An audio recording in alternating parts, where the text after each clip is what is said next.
Od siromašne luke do jednog od najvećih gospodarskih čuda modernog doba. Dobar dančić. Pozdravlja Erasmus iz Singapura. Singapur se nalazi na samom jugu Malajskog poluotoka.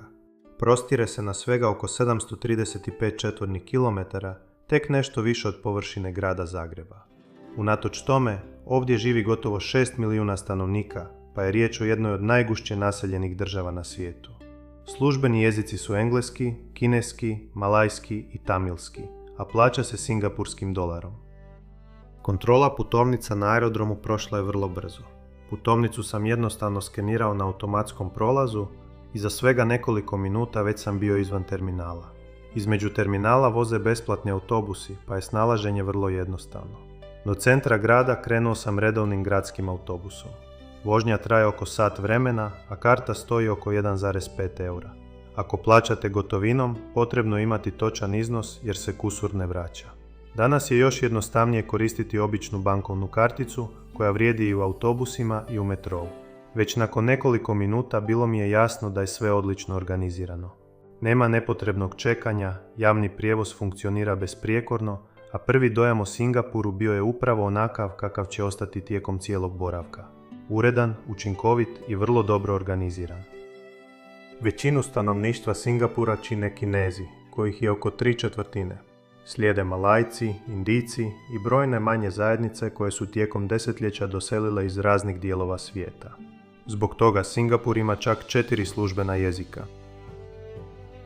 Budizam je najzastupljenija religija, a slijede kršćanstvo, islam, taoizam i hinduizam.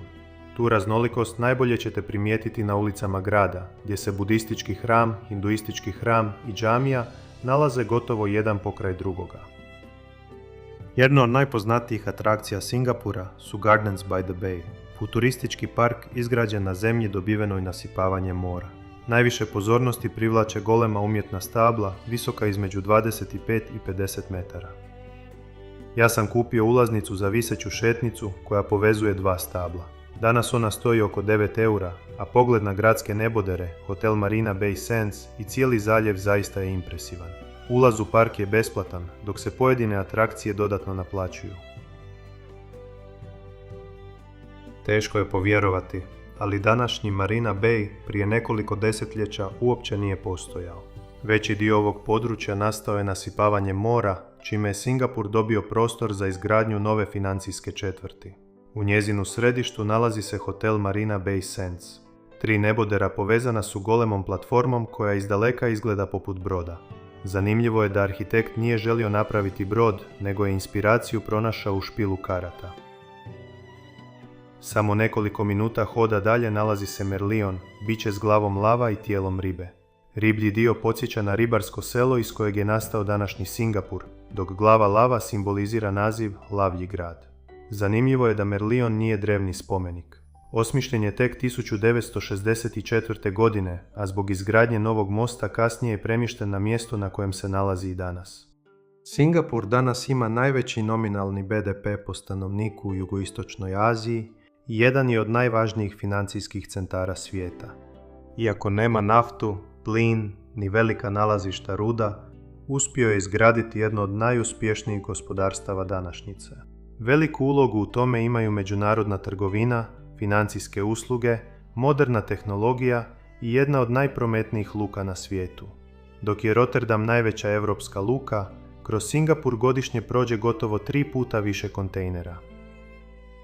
Najveći šok bile su mi cijene u trgovinama, koje su među najvišima koje sam vidio tijekom svojih putovanja. Absolut vodka 0,7 43 eura. Restorana ima za svačiji džep, od luksuznih do jednostavnih lokalnih, u kojima se može sasvim dobro jesti po prihvatljivim cijenama. Singapurski Chinatown pravi je kontrast modernom dijelu grada. U sjeni staklenih nebodera i danas se nalaze tradicionalne kuće s prepoznatljivim crvenim krovovima koje čuvaju duh nekadašnjeg Singapura.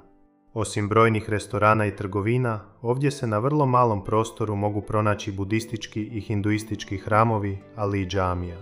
Upravo zato Chinatown najbolje pokazuje koliko je Singapur vjerski i kulturno raznolik. Upravo ovdje odlučio sam ručati. Za piletinu s rižom, piće i plodove mora platio sam oko 17 eura, iako se u ovoj četvrti može pronaći mnogo lokalnih restorana u kojima se vrlo dobro jede već za oko 7 eura. Po Singapuru se vrlo lako putuje. Mreža metroa i autobusa odlično je organizirana, a gotovo sve funkcionira točno i bez većih gužvi. Karte nije potrebno kupovati unaprijed jer se vožnja može platiti jednostavno, beskontaktnom bankovnom karticom prilikom ulaska i izlaska iz autobusa ili metroa. Taksi do aerodroma stoji otprilike između 20 i 25 eura, ali je javni prijevoz znatno povoljniji i sasvim dovoljan za obilazak grada. Jedna mi je stvar ipak izmamila osmijeh. Na nekim autobusima i vlakovima stoji oznaka SMRT. Kada sam je prvi put ugledao, automatski sam je povezao s hrvatskom riječi smrt, pa mi baš i nije bilo ugodno ući. Tek sam kasnije saznao da je riječ o nazivu najveće singapurske tvrtke za javni prijevoz. Danas mi je to smiješna uspomena, ali priznajem da sam prvi put radije nastavio pješice. Jedna od stvari koja me najviše impresionirala bio je promet. Vozači gotovo bez iznimke staju pješacima na pješačkim prijelazima. Nakon nekoliko dana primijetio sam da mnogi Singapurci cestu prelaze gotovo bez gledanja lijevo i desno, potpuno sigurni da će se automobili zaustaviti. Ja sam se ipak držao svojih navika. Zanimljivo je da je posjedovanje automobila u Singapuru pravi luksus. Osim samog automobila, potrebno je kupiti i posebnu dozvolu za njegovo korištenje, koja može stajati i više od 70.000 eura. Upravo zato velik broj stanovnika koristi javni prijevoz. Iza modernih nebodera krije se još jedna zanimljiva strana Singapura. Mnoge poslovne i stambene zgrade obrasle su zelenilom, čime grad pokušava prirodu vratiti u urbano okruženje i ublažiti posljedice guste izgradnje. Većina stanovnika živi u stanovima koje je izgradila država. Nemojte da vas zavara izraz državni stanovi, većina ih nije u najmu, nego ih građani kupuju uz pomoć države. Zanimljivo je da se stanovi ne kupuju trajno, već na 99 godina zakupa. Prema tom modelu, nakon isteka zakupa, zemljište se vraća državi. Budući da je većina tih zgrada izgrađena tek od 60. godina prošlog stoljeća, najvećem broju stanova taj rok još nije istekao. Sigurnost je nešto što se osjeti na svakom koraku. Policiju sam tijekom boravka rijetko viđao, ali sam imao dojam da se pravila uglavnom poštuju. Pušenje je dopušteno samo na posebno označenim mjestima, a za kršenje tog pravila mogu se izreći visoke novčane kazne. Strogo se kažnjava i bacanje otpada na javnim površinama, dok je za trgovinu većim količinama droge i dalje predviđena smrtna kazna. Unatoč svemu, ni Singapur nije bez svojih izazova. Zbog vrlo ograničenog prostora, cijene nekretnina među najvišima su u Aziji, a država se već godinama suočava s niskim natalitetom i starenjem stanovništva. Ipak, gotovo sve djeluje planski. Od stanovanja i prometa pa do zelenih površina, malo je toga prepušteno slučaju. Kada se govori o razvoju Singapura, gotovo je nemoguće ne spomenuti Lee Kuan Yewa, čovjeka kojeg mnogi smatraju ocem modernog Singapura. Nakon stjecanja neovisnosti 1965. godine preuzeo je vodstvo zemlje i tijekom sljedećih desetljeća od malog trgovačkog grada stvorio jednu od najrazvijenijih država svijeta. Posebnu je pozornost posvetio obrazovanju, privlačenju stranih ulaganja i beskompromisnoj borbi protiv korupcije. Upravo su te odluke postavile temelje današnjeg gospodarskog uspjeha Singapura. Njegov način vladanja i danas izaziva različita mišljenja. Dok ga jedni smatraju vizionarom koji je stvorio moderno društvo, drugi mu zamjeraju ograničavanje političkih sloboda. Bez obzira na različite poglede, malo tko osporava njegov utjecaj na razvoj zemlje. Iako je danas jedna od najbogatijih država svijeta, Singapur kao samostalna država postoji tek od 1965. godine. Njegova moderna povijest započinje početkom 19. stoljeća, kada su Britanci ovdje osnovali važnu trgovačku luku.